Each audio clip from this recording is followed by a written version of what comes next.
সকলের সামনে এবার নিজের ইচ্ছের কথা প্রকাশ করলো সার্থক। হ্যাঁ বন্ধুরা, ভিডিওতে লাইক দিয়ে যেতে থাকুন। যে মুহূর্তে কিনা স্রোত বেরিয়ে আসে রায়ের সঙ্গে কথা বলার পর, ঠিক সেই মুহূর্তেই সার্থককে যখন সার্থকের পিসিমণি বলতে থাকে যে কী রে সার্থক, এখন কি ভাবলি? অন্যদিকে সার্থক বলতে থাকে যে দেখো পিসিমণির বিয়ে যখন হয়েছে তাহলে অবশ্যই কোনো না কোনো একদিন তো সুখবর তোমরা অবশ্যই পাবে।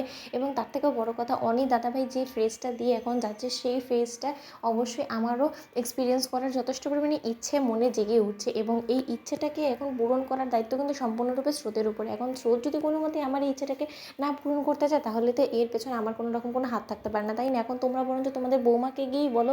অন্যদিকে স্রোত চমকে ওঠে এবং স্রোত বলতে থাকে যে পিসিমণি, এবার কিন্তু তোমাদের ছেলে বড্ড বেশি ন্যাকামো করছে এবং তোমাদের সকলের সামনে আমাকে অপদস্থ করার চেষ্টা করছে। এটা কিন্তু আমি কোনো মতেই মেনে নেবো না। অন্যদিকে অনির্বাণ এবং বিক্রম বলতে থাকে সার্থককে যে তাহলে কি আমরা ধরে নিতে পারি যে খুব শীঘ্রই আমরা একটা সুখবর পেতে চলেছি? কারণ তোমার মনের মধ্যে যখন হঠাৎ করে বাবা হওয়ার এতটাই ইচ্ছা জেগে উঠেছে, তাহলে তো অবশ্যই খুব শীঘ্রই আমরা এই সুখবরটা পেতে পারি। কি সার্থক ধরে নিতে পারি? তো ঠিক সেই মুহূর্তে রাই বলতে থাকে যে আরে দাদাভাই তুই কী বলছিস বলতো? একতরফা সব কিছু বললেই হবে নাকি? আমাদের স্রোতেরও তো একটা মতামত আছে। আমি যতটুকু আমার ছোটো বোনটাকে চিনি, আমার বোনেরও বিন্দুমাত্র কোনো রকম আপত্তি করার তো কথা না।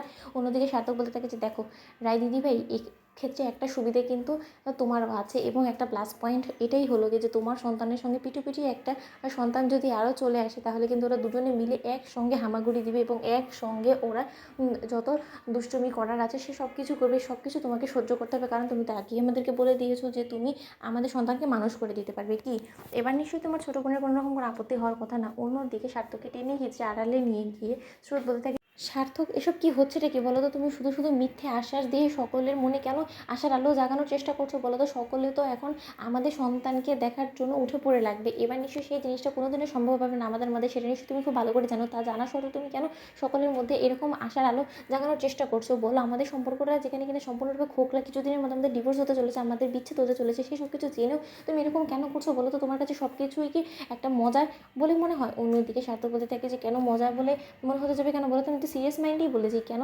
অনির্বাণ দাদাভাই যদি বাবা হওয়ার স্বপ্ন দেখে সেটাকে সত্যে বদলাতে পারে, তাহলে আমি কেন পারবো না? আমি কেন বাবা হতে পারবো না বলো তো? আমি কি বাবা হিসেবে এতটাই অপদার্থ? অন্যদিকে স্রোত বলতে থাকে যে সেসব কথা না, কিন্তু আমাদের সম্পর্কটা তো স্বাভাবিক না। হ্যাঁ, তুমি এই জিনিসটা পূরণ তখনই করতে পারবে যখন কিনা তুমি নতুন করে নিজের জীবন নিয়ে ভাবে এবং নতুন কাউকে তোমার জীবনে তুমি জায়গা দিবে। কারণ আমাদের সম্পর্কেও কিন্তু আর 4-5টা হাজব্যান্ড ওয়াইফের মতন স্বাভাবিক না। অন্যদিকে সার্থক বলতে থাকে যে অস্বাভাবিকেরও তো কোনো কিছু আমি দেখছি না, আমরা চাইলেই কিন্তু আমাদের সম্পর্কটাকে স্বাভাবিক করতে পারি। হ্যাঁ স্রোত, আমি রায় দিদিভাইয়ের সঙ্গে তোমার সকল কথোপকথন শুনে ফেলেছি বাইরে দাঁড়িয়ে, যদিও আমার সেই কথাগুলো শোনাটা মোটেও ঠিক হয়নি, কিন্তু আমি খুব ভালো করেই বুঝতে পেরেছি যে চাও আমাদের সম্পর্কটাকে জোড়া লাগাতে এবং মনে মনে আমিও চাই আমাদের সম্পর্কটা জোড়া লাগাতে। তাহলে কিসের এত অপেক্ষা করছে বলো তো? কিসে এত আমাদের বাচ্চে বলো?